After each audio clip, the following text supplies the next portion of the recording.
Hi, everybody. Welcome to my channel.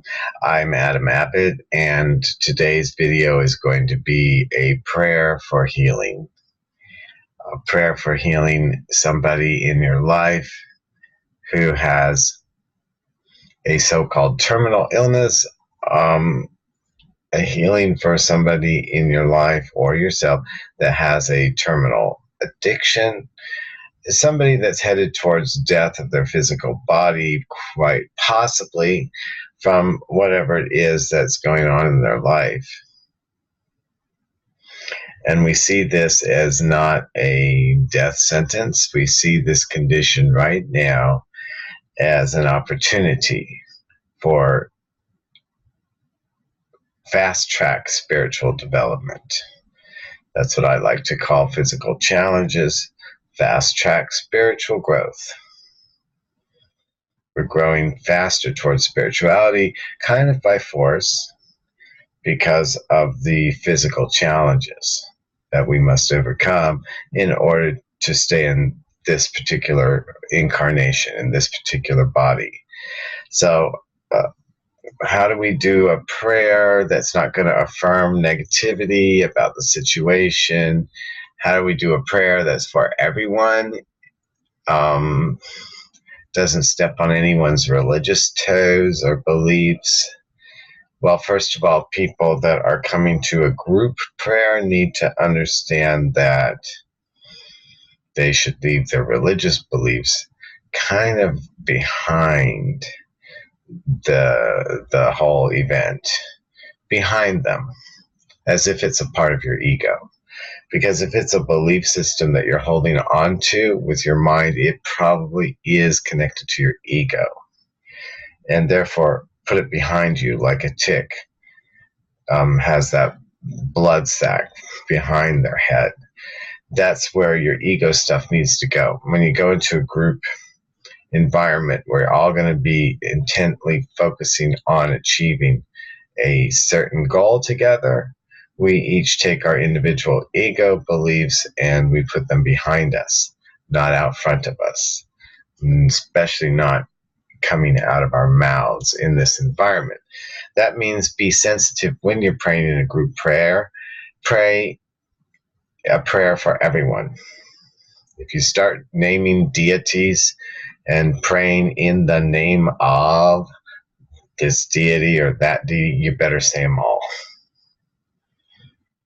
And try saying them all with their actual names, not names made up thousands of years after they died by some other people that didn't even know them, that made up a word that you think is the word of your deity, when it's not. If he was next to you in the supermarket and you said that name that you think is your deity, he wouldn't even turn around because he wouldn't even recognize it. It's nowhere near what his actual name is.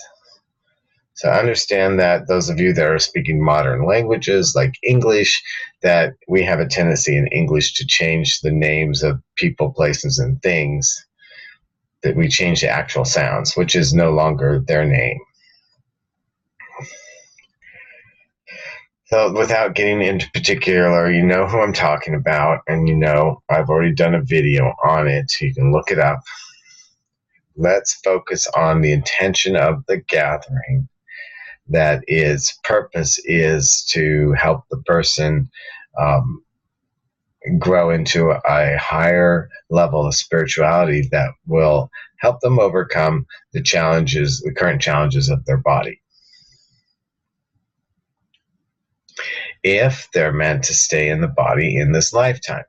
So that's the first thing we have to let go of, is our belief that we know what is supposed to happen with their current life cycle, that we know they're supposed to stay here in this body, and that this condition or this opportunity for shedding the body is not supposed to happen. That's a hard one. And I myself will have tears over it when I get into the setting to pray for the success of the treatment that the friend of ours is going through. So it's good to have a spiritualist group. If you want a non-denominational one, form one yourself and go and gather. There's more power in group numbers, which is why I always say we can do this together. Together, we can do this. There's a lot more power when you get two or more people together. So form your spiritual groups, especially ones that are not based in dogma.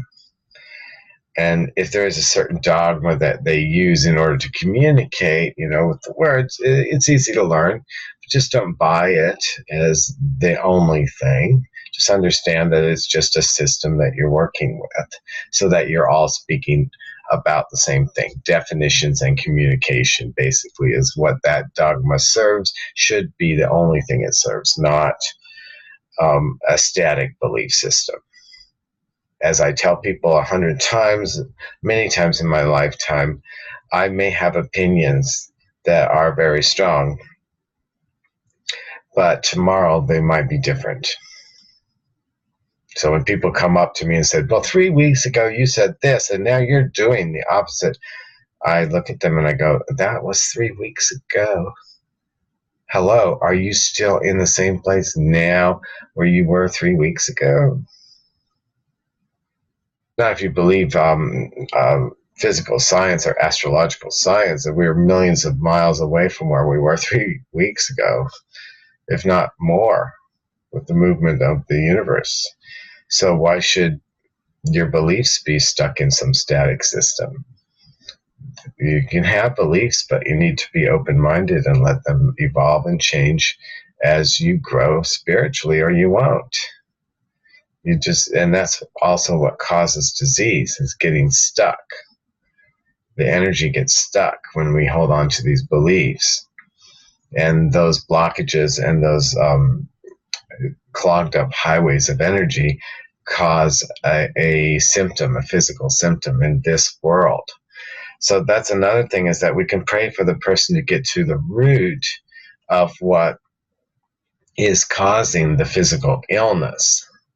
Pray for their spiritual awareness, that they can uncover the source of what's causing the physical ailment. And this is not judging the person. Their blockages may be years or lifetimes away from where we are, where we can even get to experience that same thing that they're experiencing. Or it could be something that we've already dealt with that they're just dealing with now. But there's no reason to judge a person and say, oh, you're sick because you do this, or you believe that, or you engage in this and you did that, and you get what you asked for. No. We can't heal bringing judgment into that situation either. Harsh judgment has no place in praying for somebody's healing. So letting go of the judgment, knowing that for the grace of God, we could be going through that as well. Let's pray for them to do this clearing, this spiritual clearing, this energetic healing, unblocking of whatever it is that is the source or the root of the manifestation that they're currently going through. And this in no way reflects upon the spirituality of the person, the greatness of the person as a spiritual leader, or whoever it might be. Everybody has physical symptoms for different levels of spiritual growth. And when there is a blockage, or let's say a stagnant period of time where they've just kind of plateaued, and there's no more growth because something's blocking that. We don't judge that. We might not be on that level for another lifetime or 2 or 3 or 4 or however many it takes. So why would we judge somebody who's at that level? Let's always see the person at a very high level. Let's see their final corrected state, not what is appearing in this world. All these ideas is what we need to bring to the spiritual circle that we are forming to pray for this individual. And we bring the individual, regardless of whether they show up physically to the circle, we bring them into the circle, metaphysically and spiritually, in our minds and in our intention. We bring them into the circle and we surround them with light and with love. And we ask the Creator for help. Yes, I know we are the Creator, and why should we be asking some entity outside of ourselves for help? Well, we're not. We're asking the Creator that is the all within us for help. We're asking our higher self for help. Not our lower self, not our ego, not our brain, not our mind.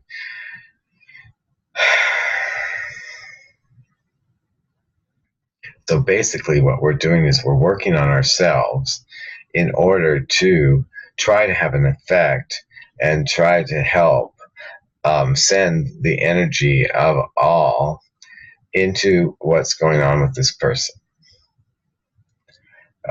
The success of what endeavor they're undergoing to come to be the best outcome. And we are also knowing that divine order is the ruling factor here, not our will, not our desire for an outcome, but divine order is going to be the ruling factor. So in some ways, we have to let go at the same time of our desire for the outcome. And a good way to do that is tears,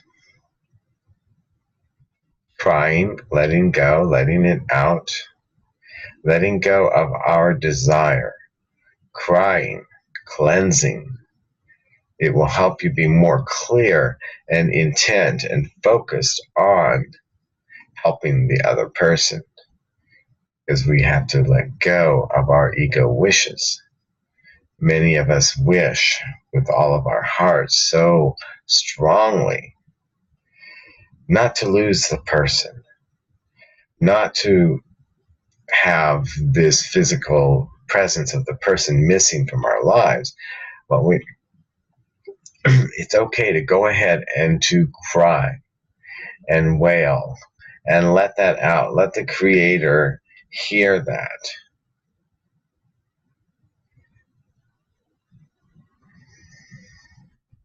Because a prayer of tears is heard much more profoundly and strongly by the universe and by the Creator. So this door that we create through our tears is an opportunity for those that are beyond that to do their work and to get it done. We open the doorway with our true heart desire and expressed sometimes through our emotions and tears. And I'm a good door guy when it comes to that. I can cry real easily, and I didn't do that until I was about 28 years old when I first went to Israel.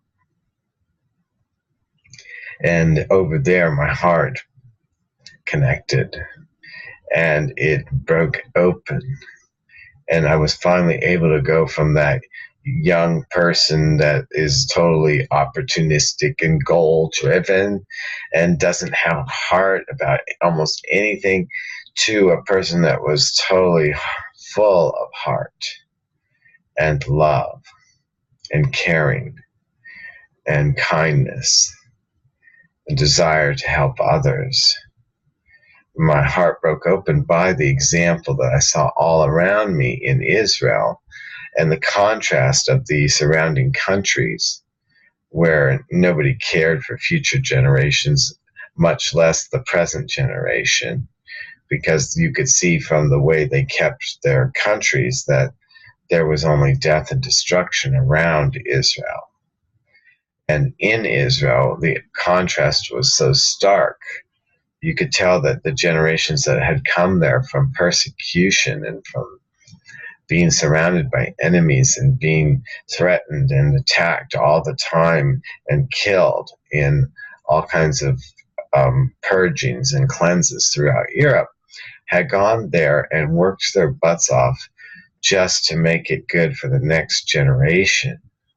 And the evidence of that was everywhere. The trees and the plants and the flowers and the beauty and that was spread across the country that we know as Israel, just by the intention of these people to make the future a better place for the next generation. And when I tried to leave Israel after my first time there, is when my heart broke completely open and I couldn't leave. The rocks and the trees themselves were calling out to me audibly, saying, "Don't leave. We love you." And this was just an extension of the people that were acting the same way towards me the whole time I was there. "We love you. Stay here. Stay overnight at our place. Here, have a meal. Eat with us. Have coffee with us. Sit with us, talk with us, play with us, be with us. Don't leave. We love you." It wasn't something I ever experienced in America or with my own family of German heritage.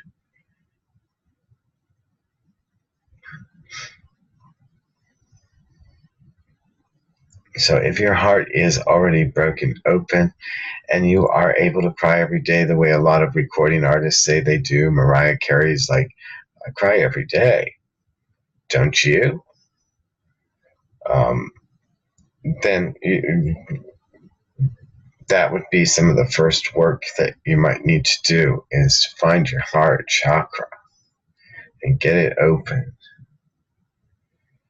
And then from there, you can connect it with the throat chakra. So the chakra system is a physical system that supposed to connect you also to divine spirituality, raising your kundalini and all of that. What I found it does is give you harmony with nature. And and some people will interpret that as, "Oh, I've become spiritual because I'm doing this meditation. I'm raising my kundalini. My chakras are all active and activated." Maybe it is spirituality for you. I've discovered that there's another level that completely goes beyond that, and it helps to have that done first, to have your physical world, all your chakras, the Vedic system, the Hindu system, yoga, Buddhism. It helps. That's a good foundation for the physical world. That's just when the work gets started, though, once that's done. And that can take a long time to get done. A lot of gurus don't give their techniques freely. A lot of people don't have time to practice them.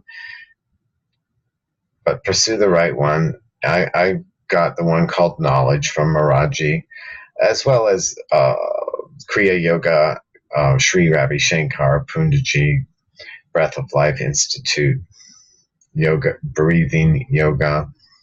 They have an ashram in North Carolina that's really nice now. Plus, they come down all over and travel. He does meetings. You can find a group for Kriya Yoga or the Breath of Life Institute anywhere in America, pretty much, and take a course on it. That will really help you get the chakras aligned and clear out a lot of stuff so that physically you're all lit up and ready to be a manifestation of spirituality in a physical body. As far as becoming spiritual, I think that you have to go beyond those systems. That's just my opinion. They'll call it spirituality, what they're doing, but there's a level beyond that.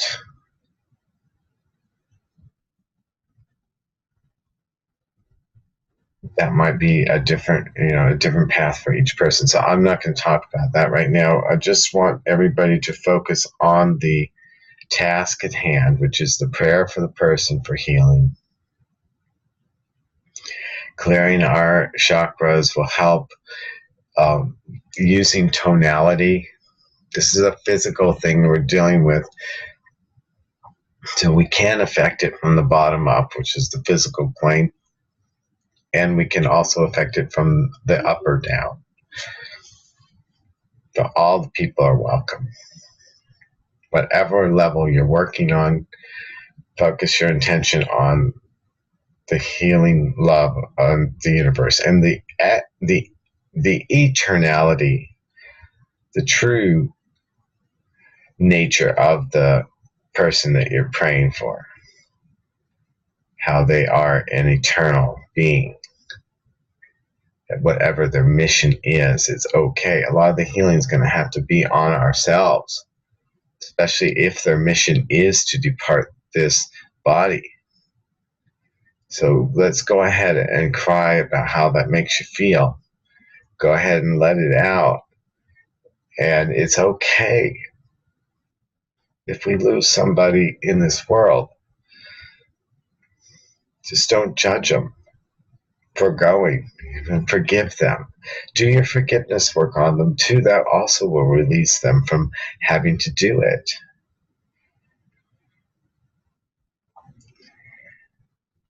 Forgive them for if they do have to take that path that leaves us. Forgive yourself for being so selfish that you only care about your own feelings.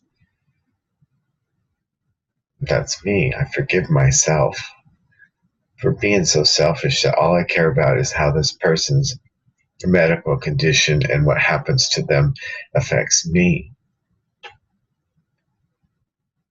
I admit it. I only care about myself.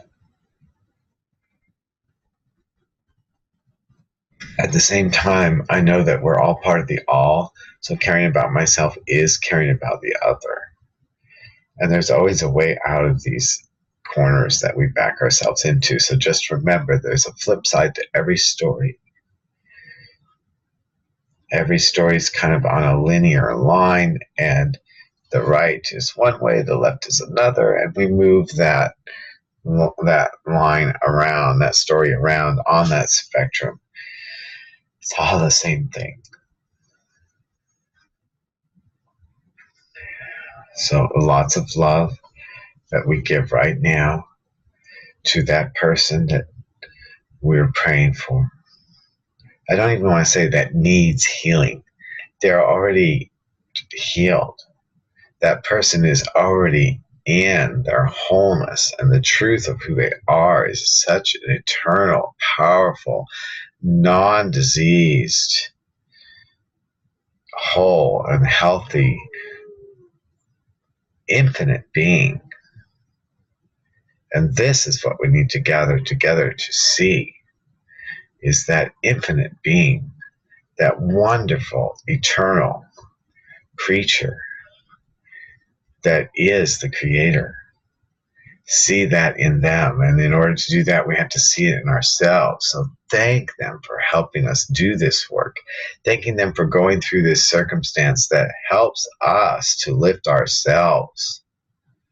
Because it's easier to care about that manifestation of an individual than it is for us to care about ourselves. Or we care more about how it makes us feel if we lose them than we care about, taking care of our own self. Let's just see them as that God said he created them as. And we all are. And they are the example that's helping us to all rise, regardless of how they manifest in this body and in this world and how that whole situation turns out. We are connected eternally, and there is no loss. There will be no loss. Once we let go of all these definitions and these belief systems, we free the individual to actually be that upper one that does not suffer from disease or illness. We free them from the chains of their body. So they are so powerful that it doesn't matter. If they want to go, they can go, but we're still going to be connected. If they want to stay in that body for a while longer, they can stay, and they'll be at a higher spiritual vibration and a new purpose here on earth due to that challenge and that illness that they've been through. They will have a new purpose, a new energy, a new vitality. Much love, everybody. That prayer and intention and explaining of how we can improve a group prayer is for all of us. And I know that together we can do this, right? Don't forget to give me a thumbs up and subscribe to my channel. Share it with friends. I love you. Bye.